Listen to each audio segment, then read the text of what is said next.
This is Jonathan Ferguson, the Keeper of Firearms and Artillery at the Royal Armouries Museum in the UK, which houses a collection of thousands of iconic weapons from throughout history. And I'm your host, Dave Jewett, and today we're eating snakes and fighting the Shagohod as we break down some of the weapons of Metal Gear Solid 3. I've never felt a tension like this before. Because in the original Metal Gear Solid, the character says something along the lines of, "Nothing beats the thrill of reloading during a battle." This reload is exhilarating, I think he just said. This reload time is exhilarating. Wow, this is some premium tier nonsense you're showing me here. That's Metal Gear Solid.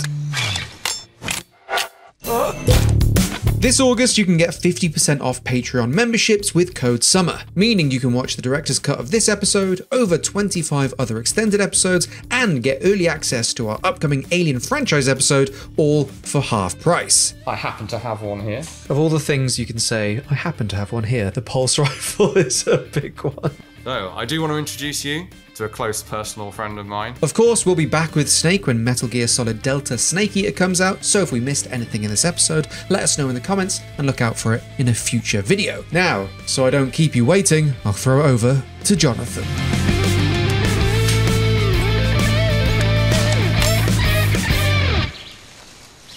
It's time for Metal Gear Solid 3, and what a thrill it's about to be. Okay. If you know, you know. Here we go. First up, the Smith & Wesson MK.22 Hush Puppy. The weapon you've got equipped now is a prototype model of the MK.22, a suppressor-equipped pistol currently in development by the Navy. I'll stop you there. What? So what you're hearing is a character called Sigint. He's basically the weapon expert for the Virtuous mission. Which is funny because SIGINT stands for Signals Intelligence. But anyway, carry on. He's got a lot of intelligence and you can signal him to give you a breakdown of the weapon that you're using if you call him on the codec. So every time you pick up a new gun, you give him a ring and he gives you a bit of spiel about it. Yeah.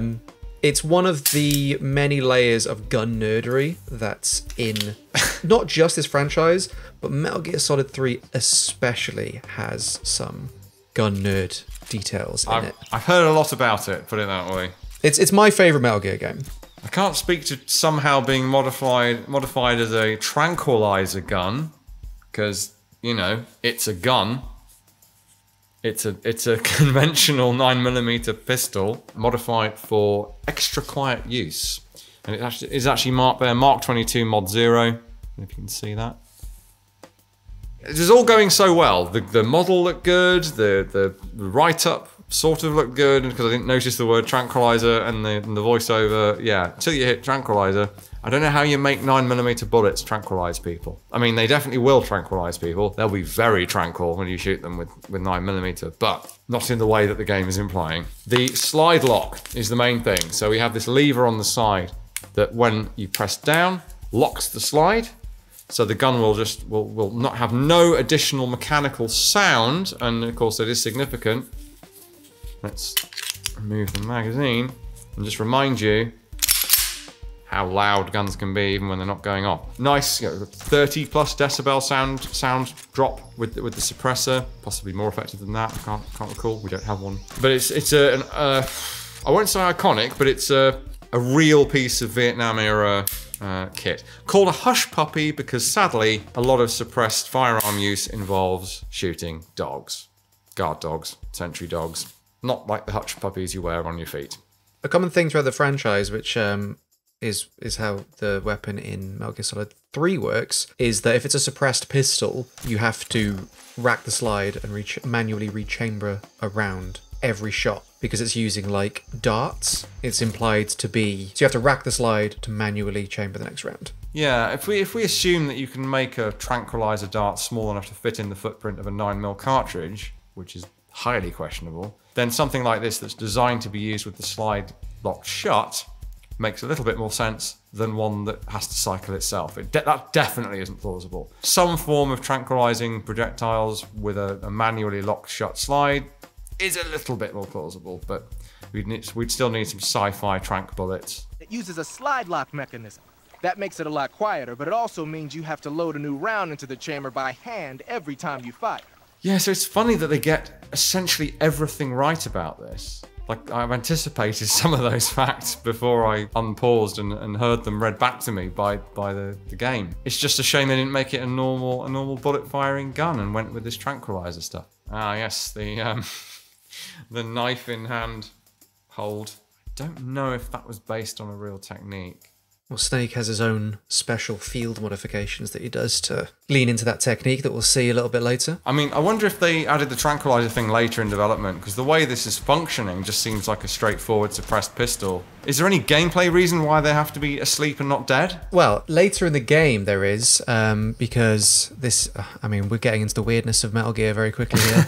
But if you kill these people, they appear as ghosts in a river that you have to walk through.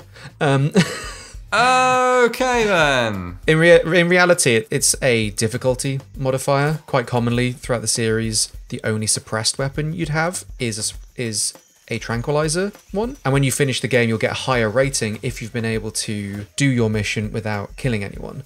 One of the things with the Metal Gear missions is you're not supposed to leave any trace. There's even a line referencing that you should be picking up your bullet casings, which is not actually a gameplay mechanic, but that's... No, we wouldn't need to for this, obviously, because it doesn't eject them. Well, it does, but you are manually ejecting them. So the time to do that is you would have to try to operate the slide like this, covering the ejection port, catching your empty, and then trying not to ride the slide forward. It would be very awkward, but less awkward than having to scrabble around in the dirt looking for your ejected cases.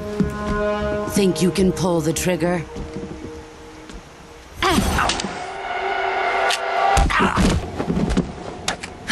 He's just knocked his slide lock off, which is bolted into place.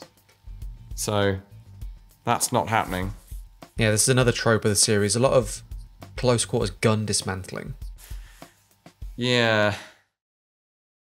A lot of research goes into these episodes, and depending on the subject, that research can vary from historical resources to current affairs. Ensuring we're discussing modern history and current events in a responsible and respectful way is extremely important to us. And with the state of modern media, trying to avoid media bias is more difficult than ever. Today's sponsor, Ground News, is working to make these biases more transparent by giving you the tools you need to gain a clearer understanding of the news you consume. And since they're fully funded by subscribers rather than advertisers, Ground News offers a refreshingly independent look at the events unfolding around us. You can easily compare how sites and outlets cover news stories, as Ground News gathers all of these sources into one easy-to-read newsfeed, and their tools allow you to dive deeper into the context of each news source, clearly displaying any political bias they may have and how reliable and factual their reporting actually is. If you'd like to check them out for yourself, then scan the QR code on screen, find the link in the description, or head to ground.news/EXP. By using our link, you get 40% off their unlimited Vantage plan. It's more important than ever to stay informed, and in the time that I've been using Ground News, it has definitely helped me become more aware of my blind spots and change the way I consume current affairs.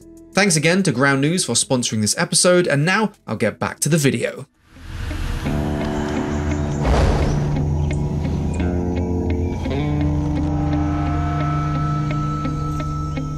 He's the Ocelot commander. That's Major Ocelot to you. Where does the Ocelot thing come from? So we spoke about this scene briefly when we did a video together on your channel back at the end of 2024. And this character's weapon of choice develops quite a lot throughout this game. Yeah. Because he certainly isn't called Makarov Ocelot. No, indeed. Vaguely familiar. Yeah, well, I mean, it is a weird signature weapon to have, but I guess it makes sense as an issue weapon for who he is at this point. This is what you would have. We are obviously clear, as always, beforehand, but let's just, yeah, can't say it's an ideal weapon for spinning around the finger. I have some foam down here, by the way, just in case. Doesn't work well with nitrile gloves on because the trigger catches. It's doable, it would be doable, but I'm not sure why you would bother.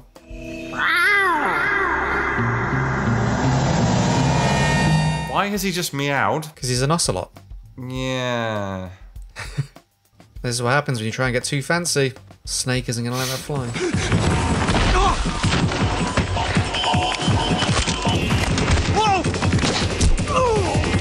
entirely clear what's happened there. There's a nice bit of detail in that fight that Snake only shoots once and then engages in hand-to-hand because he doesn't have the opportunity to rechamber a tranquilizer round. Yeah, and that's true. It takes the whole sequence of the fight for it to kick in that one guy and then for him to fall down. I am confused. What's going on? You ejected the first bullet by hand, didn't you?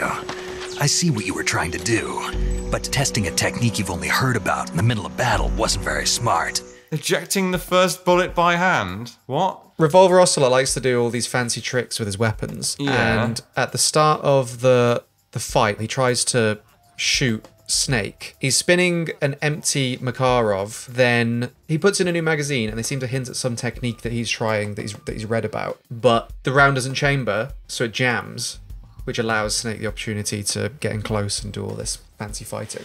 Right, so all that can be happening there is he's loading a magazine of rounds into the weapon, but he's locked it open ahead of time, and then he's trying to load a loose round into the chamber manually, but he's already put the magazine in, has he not, by that point? Well, that's the thing, he makes a mistake, so he might well have been trying to top load a single round and then put a magazine in and cause a jam. Basically, he's faffing around with his weapon too much, causes a jam, and that means Snake can start throwing some haymakers. But that's not a technique. That doesn't doesn't offer any advantage to do that unless, well, okay, what I think I must have not paid attention to is when the magazine went in. So if you locked it open, dropped a round into the chamber, then inserted a magazine. No, he puts the magazine in first.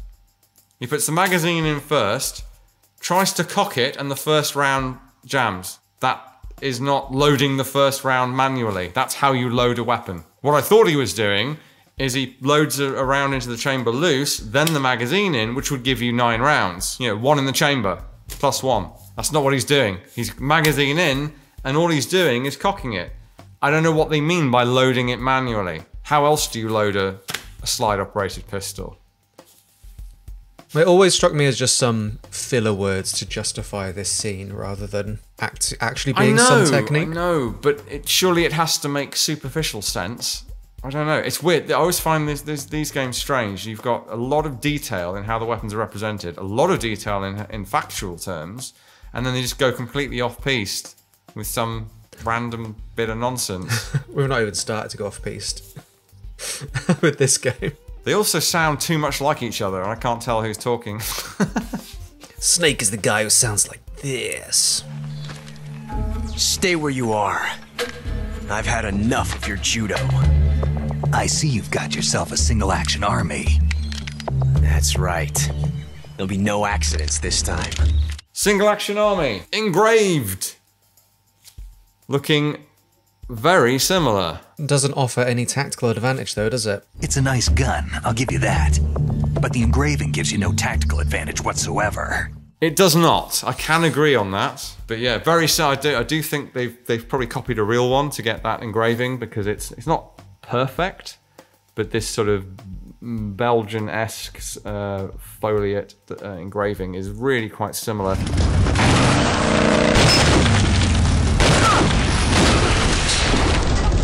And then he just took a motorbike to the face. That thing only carries 6 shots.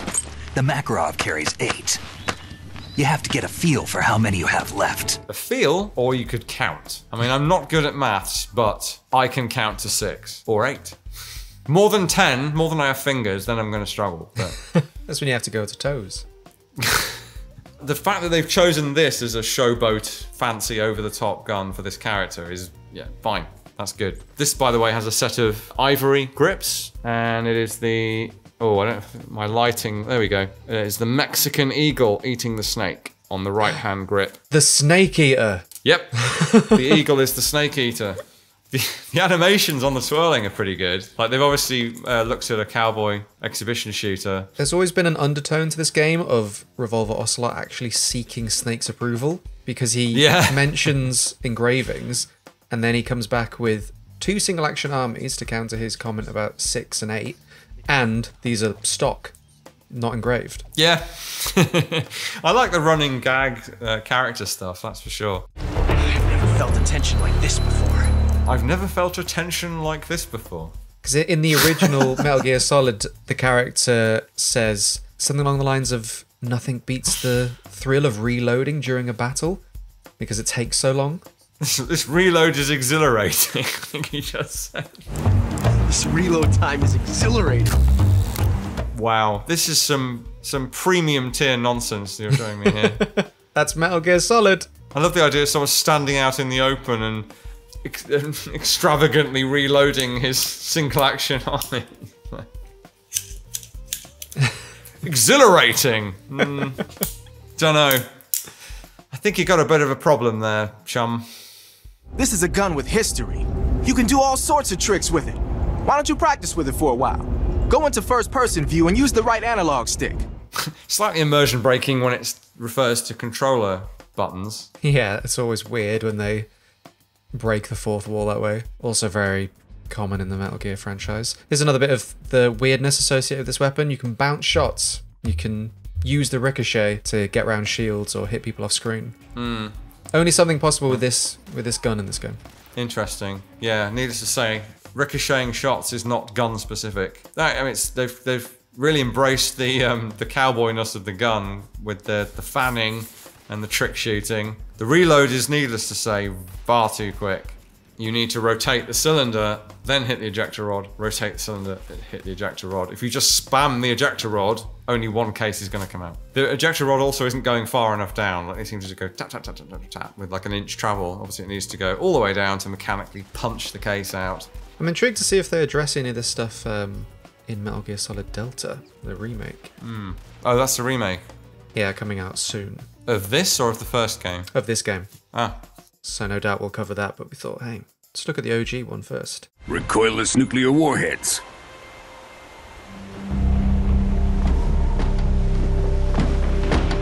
These will make a fine gift for me. This can't be happening. Recoilless nuclear warheads? Yeah, I guess. Davy Crockett-esque. It's a funny phrase, isn't it? It's like worrying about recoil with nuclear warheads feels a bit like a first world problem. Paging Dr. Freud.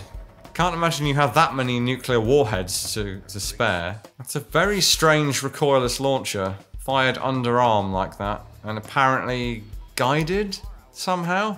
But yeah, I guess it's a riff on the Davy Crockett launcher, the American nuclear, tactical battlefield nuclear launcher. This game's set in 1964. When was the Davy Crockett being experimented with? I am going to have to look that up.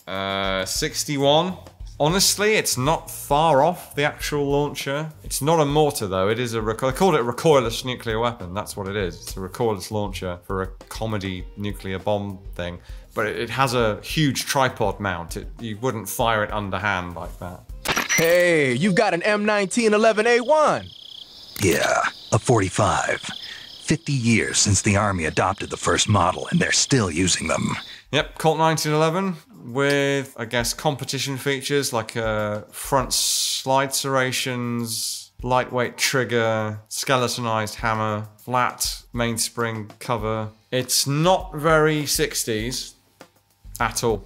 It's 90s or even contemporary with this release, to be honest. I guess those features were probably all around by, what, the mid-80s maybe? But if he's got a 1911, it should be a standard commercial model or military model without so many bells and whistles.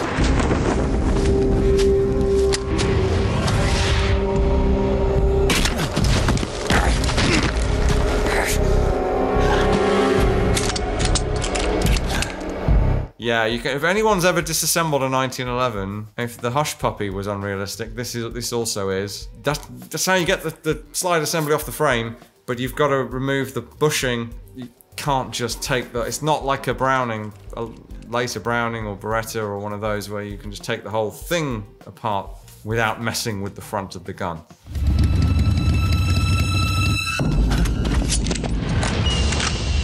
Trapped. Get down!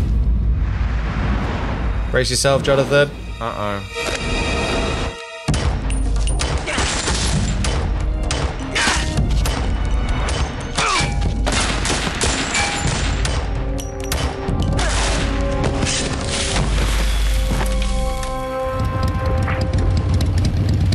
seems fine to me. I mean, I wouldn't hold it. Mauser Broomhandle, obviously. I wouldn't be holding that sideways, but otherwise, pretty good. Got the clip loading. Mauser military. The Broomhandle. The Broomhandle. You held it sideways and used the muzzle jump to create a horizontal sweep. That was impressive. Bet you've never seen that technique in the West. Right.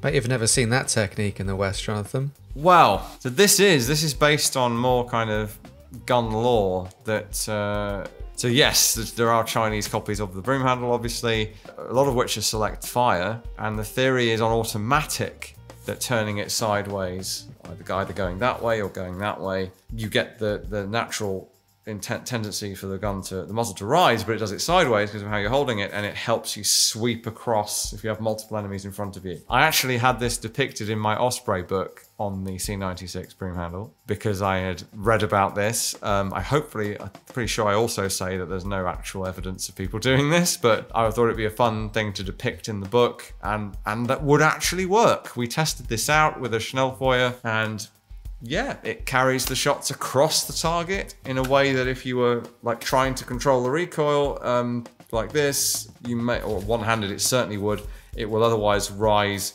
up and right. So if you aim center mass, you will miss quite quickly with the rest of the shots. Sideways, you'll stitch them across the front, across the chest. You're holding the trigger down for automatic fire. It's going to have some potentially positive effect. Interesting that it's in there. Is that so slow-mo that it's meant to be automatic? Yeah, it's implied to be slow motion. Okay, fine. So there's me thinking this is like a really silly moment in the story, and you're like, oh yeah, this no, is there's real the world least precedent for it. This is the least silly thing that isn't a straight-up gun fact, because some of those are in here and are fine, in the whole game so far. Snake, you've got a... I know. It's some new kind of rifle out of the West. Looks kind of like a black rifle. Some kind of black rifle. Yeah, some kind of Suicide Squad level of dialogue there. No, it's not an AR-15. It's an XM16E1, a top-of-the-line rifle that the Army adopted recently on a trial basis. And then we have the claim it's not an AR-15. It absolutely is an AR-15. Uh-oh, Sigint's been on Twitter. I am continuing to die on that hill on X, as repeated people will pop up claiming otherwise for essentially political reasons that make no sense, as far as I'm concerned. The XM16E1 was an AR-15. It's literally written on the side, right through like a third of the way, something like that, through M16A1 production. They still have AR-15 written on the side. They are still AR-15s. Some AR-15s are automatic. The first AR-15s were automatic. Gonna have to get over that one. I won't, but you're gonna have to. Whether it's top of the line or not is a matter of opinion. I'd say for this time frame, yes, it is. Some veterans would disagree. The one you've got there, the XM16E1, is a modified AR-15 that's been fitted with a bolt forward assist. Okay, so by their standard, an XM16E1, which is essentially, like, there's no difference. It's just a designation change. The M16A1 is just the final build standard of the XM16E1, locked in and renamed as such. There's no actual difference. There's a difference between earlier XM16E1s and an M16A1. Final version of the XM16E1 is the same. So that's kind of a distinction without a difference. But to say that the difference between an AR-15 and this gun is a forward assist is interesting. Also not true. That's the difference between an M16, no A1, no nothing, and an M16A1 or an XM16E1. It's the difference between a US Air Force M16 and a US Army M16. There's no difference or improvement, pound for pound, like comparing, like, say, identical build standards, bearing in mind they do change over time in the two different services, so you can find an M16 that has a couple of differences, like the flash suppressor. That's not relevant. It's those designations just refer to, does it have a forward assist or not? And that comes down to Army preference. The US Army wanted the external plunger or some means of closing the bolt if it doesn't go fully forward. This is an M16A1. It has a US Arsenal mark on there, which is nice. The only one that we have that has that. Let's see exactly what variant we have here. Oh, okay. Apparently it looks different to an XM16E1, as if this wasn't complicated enough. There must have been a gunsmith present at the field test who made all these modifications on the spot. All right, pausing there. Okay, so camouflage colors, all right, that's a definite visible modification. We've got some random strapping wrapped around the handguard and the stock. Yeah, there's some... I'm not sure what's going on this side of the receiver. There's some additional reinforcement or something there that I don't recognize. The barrel looks very much like a M16A2 heavy profile, not this original pencil, so-called pencil barrel. Both of those features that are different on here, apart from the camo, actually have real-world period parallels, but I very much doubt if these guys knew this unless they had a copy of the book, The Black Rifle, which is quite possible since they refer twice to its nickname of the Black Rifle, which is allegedly what the North Vietnamese called it because it was scary and black and deadly, but I'm not sure I believe that. I think that was Blake Stevens' catchy title for his book, or the books he edited. Same with The Free World's Right Arm, by the way, that comes from a book title. Anyway, how interesting. As far as a video game AR-15 goes, for this era, it's pretty good. I like his reload though, he's keeping it in the shoulder, changing magazines, slapping the paddle. The suppressor on there is a little bit pew-pew, but hey, this is essentially an action movie game, so I'll allow that. Even the sounds are good. It actually sounds a bit like someone handling an AR. They've got the rear sights. Okay, the aperture's maybe a little bit big, but it is lower than the protectors, so we're doing better than Call of Duty games for the most part. And the suppressor was used in Vietnam by Special Operations Forces. The problem, of course, is that it is with supersonic ammunition, so you still have the crack of the round. But yeah, actually, surprisingly, at first glance, not very faithful to an M16A1/XM16E1. Turns out to have a lot of reality designed into it. Another nice touch is when I'm using the thermal goggles, there's no visual flash when I'm using the suppressor. The suppressor degrades and breaks. All of a sudden you get the star flash of the M16. That is a nice touch.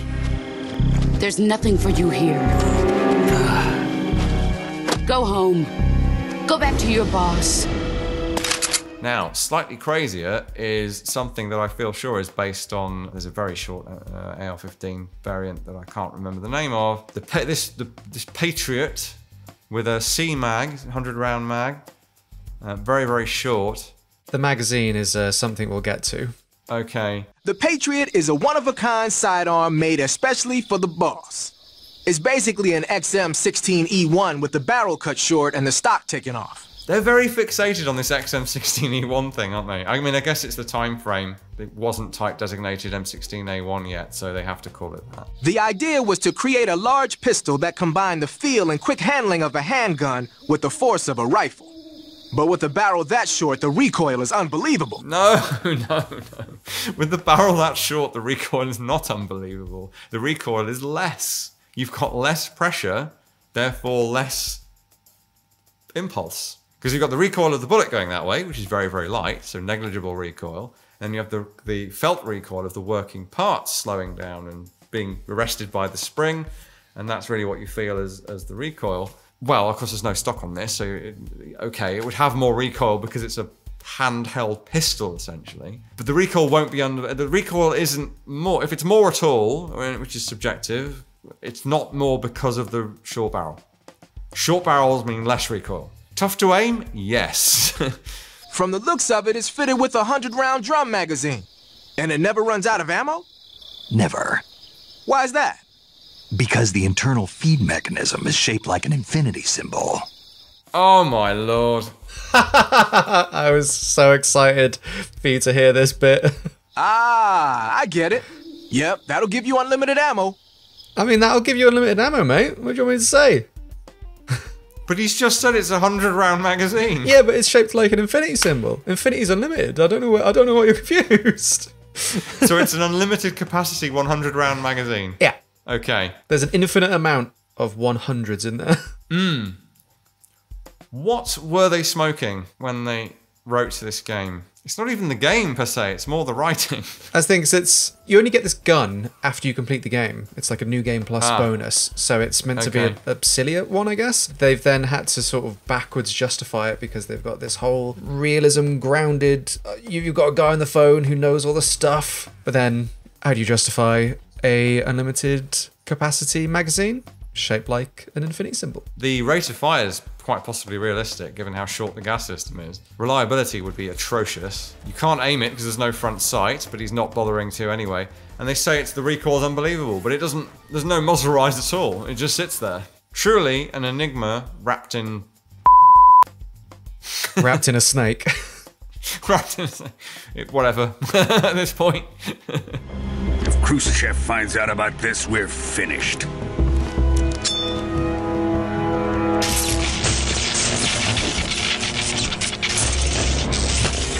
He must die. Wait. We're using rifle cartridges as knuckle dusters, I take it. So this is Volgin. He can control electricity. Never explained why, but he can. He's able to channel that electricity into the cartridges to make the bullets... Well, it's not shoot really, is it? But I was going to say, if you subject... I don't know, actually. He's got the current is going to make it ignite. He's got the rounds in between his fingers. When he punches and uses electricity, the rounds go off. Yeah. I guess if his hands were incredibly strong to act like chambers around the cases, they'd still split at the neck, I think, where he's not holding them. They might come out with a bit of velocity. Generally speaking, cartridges ignited outside of a chamber go pop, and nothing much happens. Yeah, I don't know. I don't think electrocuting complete percussion primed rounds is going to discharge them, unless they, I guess, the heat, maybe? Sudden, intense heat from the electrical... Yeah, maybe they would discharge. Those cartridges look really weird as well. They're very, very tapered. Okay, so he just fired that one in the palm of his hand. There's absolutely zero way he's building up enough pressure for a bullet to... I mean, it was a reach to begin with, but... It's such a hilariously inefficient way to launch projectiles at people. Just put them in a gun. You've got to have the ammunition to shoot them. Just get a gun. Just get a gun. You've already stolen a giant all-terrain tank that can shoot nuclear shells. Get a gun. Ocelot's not using his Makarov. Borrow that. I'd kind of love to see someone make a completely serious movie version of this.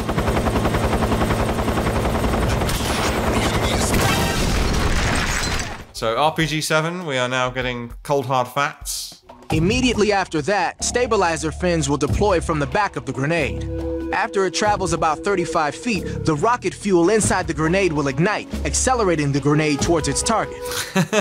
This is quite a detailed description of how an RPG-7 works. Even if it doesn't hit the target, the safety mechanism will kick in and cause it to self-destruct when it exceeds the target range or after a few seconds of flight. Amazing. This is based on a real description of how the RPG-7 works. That's what I'm saying. There's a lot of, like, surprisingly detailed gun nerdery in this game. Yeah. And replaying it, 'cause I mean, I played this when it released. Replaying it, and now knowing so much more about firearms and firearms history, did give me a deeper appreciation for that element. There is more right than wrong. In terms of the factual information and the physical depictions of the weapons, there is more right than wrong, by a long way, actually. It's just that the crazy stuff they put on top just kind of blows all that out of the water, unfortunately for me. The correct hand is on the grip, which is good. I saw yet another movie recently where they got that wrong. Yeah, I don't know if the description of how the warhead works was really good. I think the depiction doesn't pay attention to that, and it seems to just launch like a rocket straight out the tube. Maybe that's just a limitation of how they could depict it. But you don't get the sense of a bang, whoosh, which, to be fair, is real blink and you'll miss it stuff unless you're using high-speed filming. If you and me were having to ride a motorbike with a sidecar, battling a tank with an RPG, would you want to be... One day, Dave, one day. Would you want to be riding the bike or in the sidecar? I think sidecar. Okay. Guess I'm wearing the low-cut. Low-cut jumpsuit then?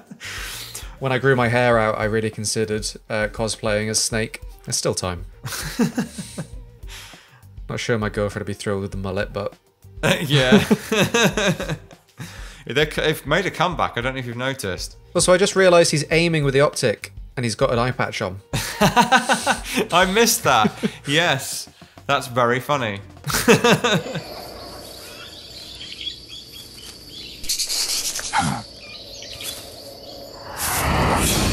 This is the last section we'll talk about. The sniper, the end, and his sniper rifle. Oh, I was hoping it was the actual end. Nearly. Okay, so he has a Mosin Nagant with a PU scope and a disgusting eye. And some sort of AK-esque lower receiver with a pistol grip. We'll get to this in the description, but the end is part plant. Of course he is. He can photosynthesize. I mean, why not at this point? Okay, so he's got some sort of chassis. No, not a chassis. He's replaced the buttstock with. I mean, it definitely looks like it's meant to represent maybe a PK receiver, riveted sheet metal anyway, and then a metal buttstock. How to make a Mosin even less appealing to shoot? Sorry, Mosin fans, but it's not what you call refined to begin with. Ugh, what's wrong with the eyeball thing?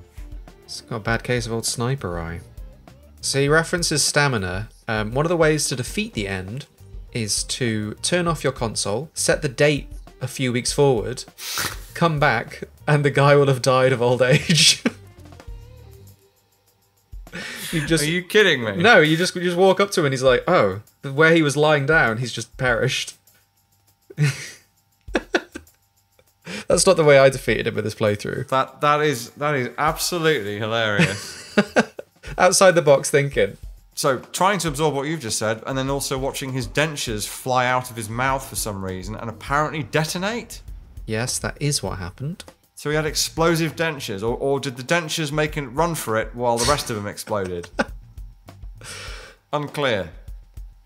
And I fear it will remain so. I'm okay with that. But the rifle itself seems a little weak. It's a tranquilizer rifle. Oh, what? Yeah. So it gets worse. They were so highly valued that a lot of German snipers on the Eastern Front preferred to use captured Mosin Nagants instead of their own rifles. I doubt that. I don't think I've ever seen a German sniper using a Mosin, maybe. It's also been fitted with a folding stock and a pistol grip. Maybe for parachute jumps? Well, I don't know why he did it, but that's the tool of a legendary sniper. Oh, a folding stock. Okay. That old man wasn't jumping out of no planes. Again, the actual facts are pretty spot on. He's a bit too enthusiastic. I mean, they're fine, don't get me wrong. You know, and the Finnish ones are great, famously. But it's just a Victorian bolt-action rifle at the end of the day. It's quite awkward here. There's a number of enemies ahead of me, and because this is a tranquilizer weapon, they're falling asleep. The enemies behind them notice them asleep, kick them awake, and they wake up. And I can't shoot fast enough to knock them all out. So it's a constant chain of them falling asleep and waking up. It's finally over. That was quite the experience, and I think rounding it off with the scene where the guys keep getting back up just from getting kicked, like the tranquilizer isn't good enough to keep them asleep if someone just kicks you. And it's constantly getting back up, so you're in this sort of weird Benny Hill scenario. Kind of sums up the game pretty well, rounds off the game pretty well. Absolute insanity, almost from start to finish, but with a load of real stuff in there. It's so weird. I think this whole franchise passed me by somehow. If I'd encountered it and just bought a game and started playing it, I think I'd have been really frustrated that it has so much sort of grounded, realistic stuff in it. Setting, even like uniform and stuff that's in the later games, the reference from real history, the guns, all great, and I'd be like really frustrated with the supernatural stuff, the wacky stuff, the stuff that makes no sense. I don't think I'd have got into this anyway, if I'm honest. But I can see why it's so meme-worthy and so memorable, and why a lot of people love it, because if you go with it, it's pretty entertaining. We'll be seeing it again when Metal Gear Solid Delta comes out, so brace yourself. We'll see it all again in much higher fidelity. Great.